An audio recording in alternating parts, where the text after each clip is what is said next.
Hi everyone, welcome to Silesium Tech. Today we will talk about the second topic in the series, AutoSAR Basic Software Architecture.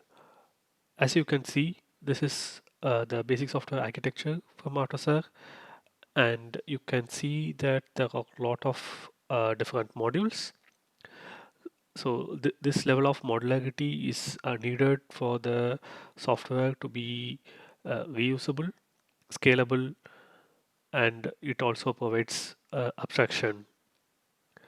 So to enable this level of modularity, AutoSAR has clearly defined and partitioned the features of the basic software into small modules, and they have also defined clear and standard interfaces uh, to communicate between each other and to the application. Let's see an example on the level of abstraction provided by AutoSAR. Let's say an application wants to write something to the NVMe, and what it has to do is call the nvm write function with the correct arguments, and yeah, that is done. So it doesn't need to worry about which kind of memory it has to write to. So it could be a ESCOPROM or flash, internal ESCOPROM or external ESCOPROM. It doesn't matter. All it needs to know is the API nvm write, and that's all it is needed. So let's say when the project decides to switch from ESCOPROM to a flash NV memory, then the application doesn't need any change at all. So the only changes needed will be in the MCAR layer and configurations in the ECU abstraction layer. Okay, let's jump into each layers of the basic software. The lowest layer is the microcontroller abstraction layer, and microcontroller abstraction layer contains the drivers for the controller. So it is unique for every controller. And if, for example, we need to change the controller for some reason, we have to change the MCAL package. And the MCAL layer can be broadly classified into controller drivers, memory drivers, communication drivers, and IO drivers. So let's say the communication drivers contain the drivers for the communication channels. It could be CAN, LIN, FlexRay, SPI, MOST, whatever. So the communication channels, the drivers for the communication channels are classified as communication drivers. And we have the IO drivers for the analog to digital converter, the PWM, the ICU. So here PWM means the PWM output, and ICU is the PWM input. So ICU means input capture unit. And we also have the digital input output drivers and also the generic port drivers. So all of these drivers are uh, classified as input output drivers. Typically, let's say the sensors, the small sensors like the temperature sensor or the pressure sensor or any other simple sensors will be connected via this IO drivers. And to the communication channels, we will connect other ECUs and also the smart sensors, which can process, not only sense but also process the data from the sensing to some extent. And also actuators can also be connected to communication channel. And then we have the memory drivers. So it could be a ESCOPROM driver or a flash driver, or it could be some drivers which check the RAM, etc. And in the controller driver, we will have the watchdog, GPT. GPT is the timer, and MCU is the driver for the controller itself, and core test is for checking the execution of the controller core. So that's all about MCAL layer. Next is the ECU abstraction layer. The purpose of ECU abstraction layer is to provide access to the peripherals of the ECU regardless of their location. So it could be an internal device, meaning internal to the controller, or it could be external to the controller. Uh, and Irrespective of this, the ECU abstraction layer provides access to the peripherals for the layers above it. So ECU abstraction layer contains the interface layer and also the external drivers, meaning the drivers for the devices which are external to the controller but within the ECU. ECU abstraction layer provides a layer of hardware abstraction to the upper layers. It provides generic interfaces irrespective of the number of devices and the type of device and the position of the device. So, for example, if there is a external watchdog connected in an ECU project, so the ECU abstraction layer will hide whether this is an external watchdog or internal watchdog to the upper layers. So if in another project, if we use the same services layer and the RTE and application software, we don't need to change this stuff. CAN-IF is one of the ECU abstraction layer modules. It provides a generic API to CAN communication independent of number of CAN controllers in the ECU.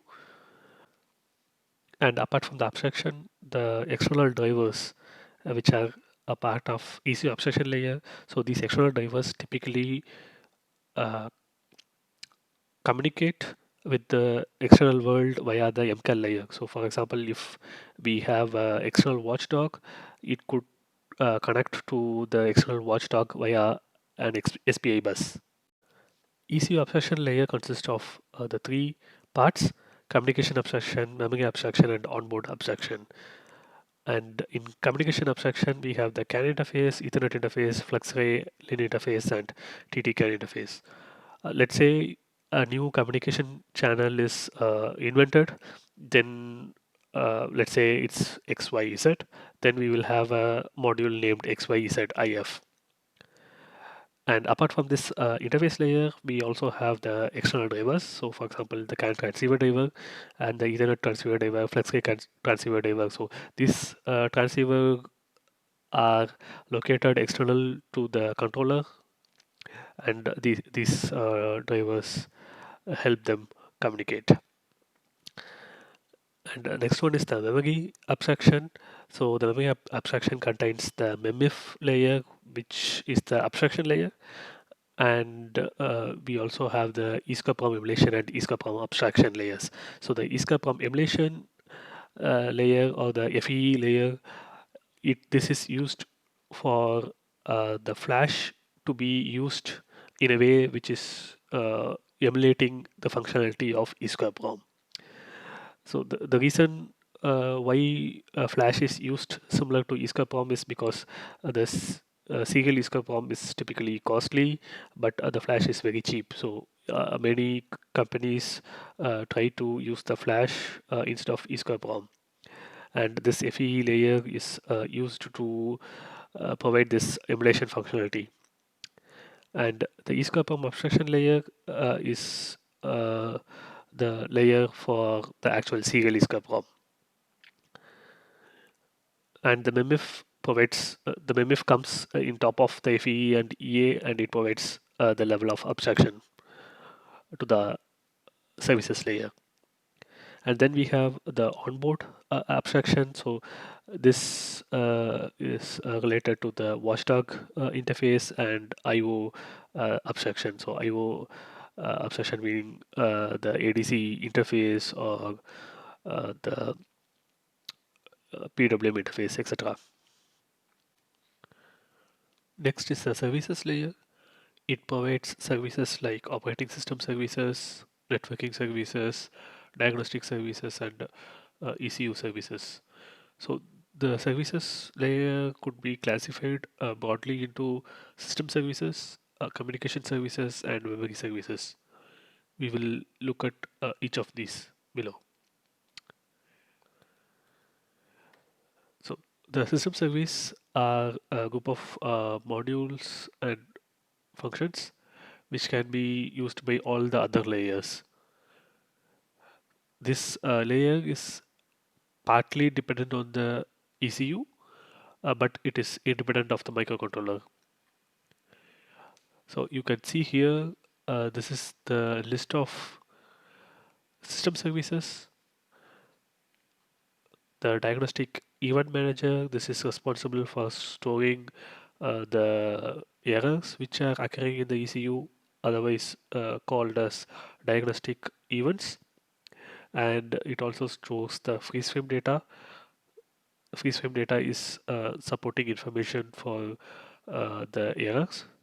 Let's say a sensor fault occurs, then the freeze frame probably could contain what is the temperature, what is the speed with the vehicle, speed of the vehicle, so such information.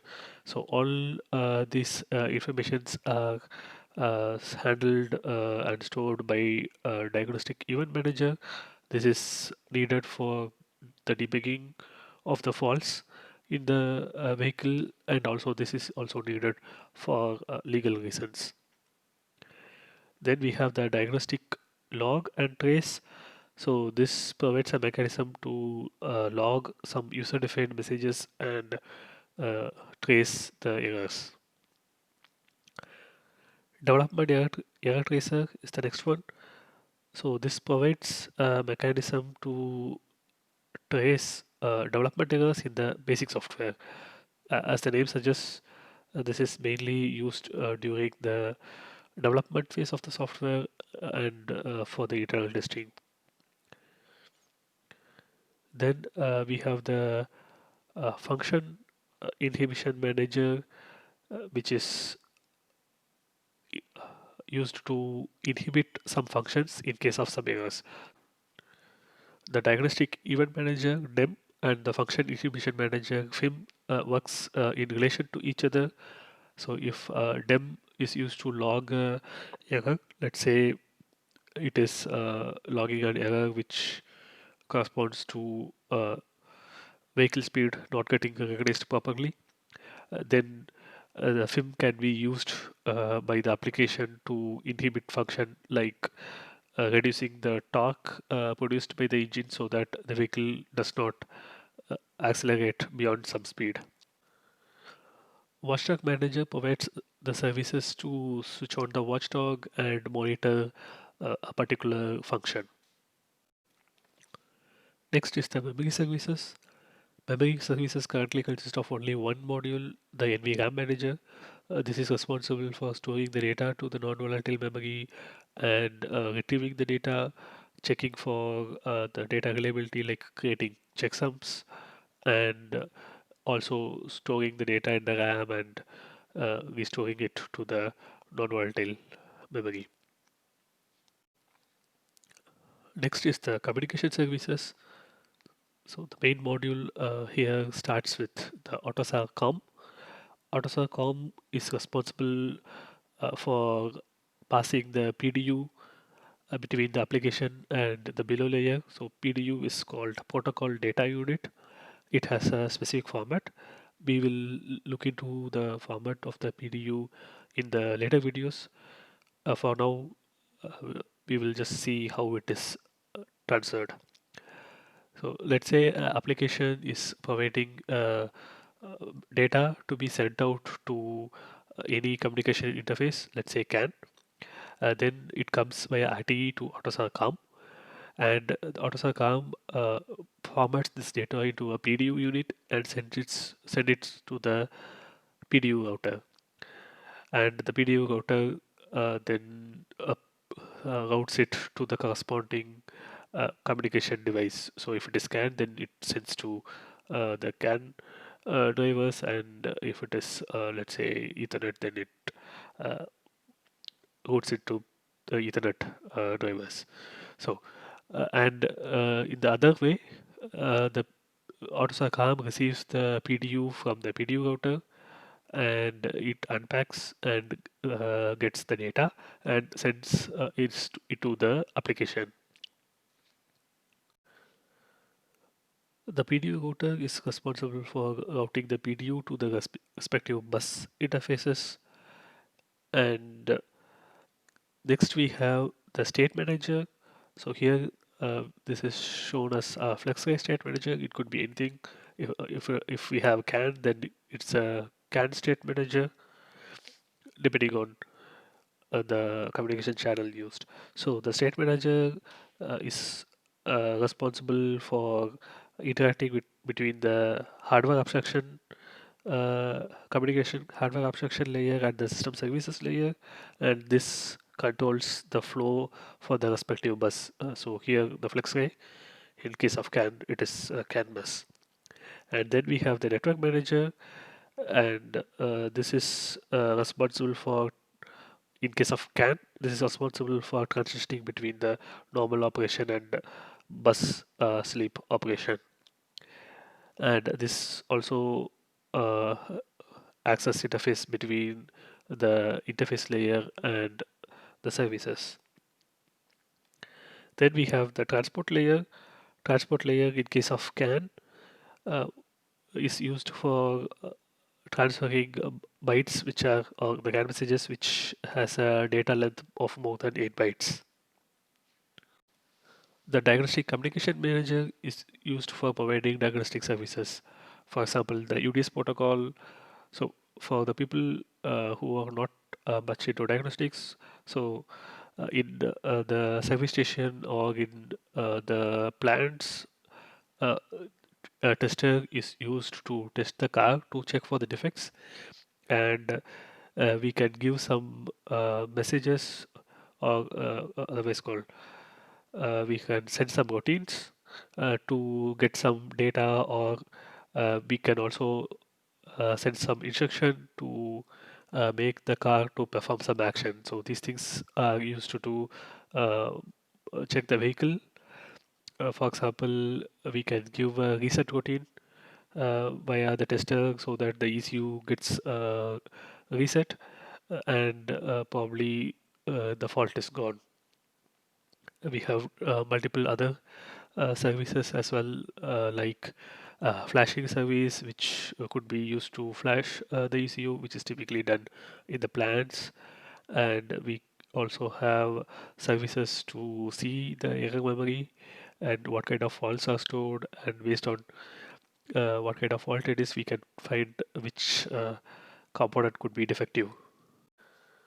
Next is the debugging module. It is used to debug the AutoSAR basic software.